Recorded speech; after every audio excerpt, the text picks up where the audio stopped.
guys, we are looking at 4 different tables here, and we want to know if they represent a function. So to understand what a function is, we kind of need to know what a relation is. So a relation is just a group of numbers that are related to each other in some way. Pretty simple, right? So all of these are relations. I'm putting them in a table because I'm saying there's a connection between them somehow. Now, a function is a special kind of relation. And what it means is for every input, or x, that's another word for, we usually use x for our input.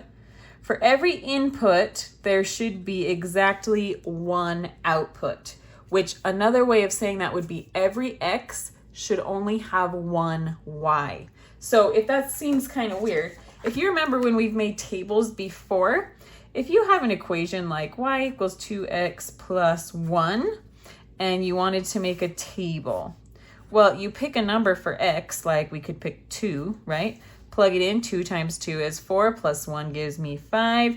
That can be an ordered pair. I could keep plugging in numbers, right? When I plug in 2, my only output is 5. I didn't get, oh, when you plug in 2, y can be 5 or 10 or 100, right? Now, coming up, if you haven't already, there are going to be some equations where you get more than one answer for for y, when you plug in x. Crazy, right? But it's kind of exciting.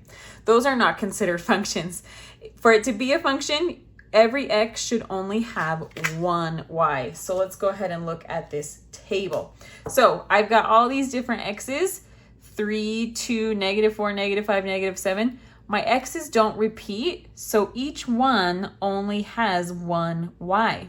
Now you'll notice that here, -4's output is 6 and -5's output is 6.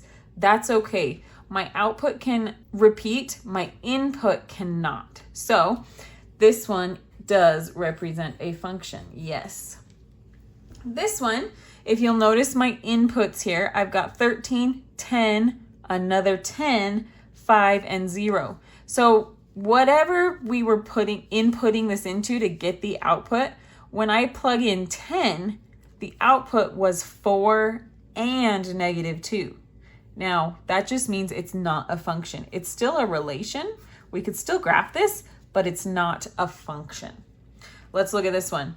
When I look at my x's or my inputs, I see that there's a 7 here and a 7 here. So whatever I was inputting this to, 7 came out with 8 and with 0. Every x should only have one y, so no, this one is not a function. It's a relation, not a function. Let's see, you can probably guess what this one is going to be. Do any of my inputs have more than one output? No, none of them repeat. Now again, some of my outputs repeat. That's okay. As long as my inputs don't repeat, then yes, this is a function.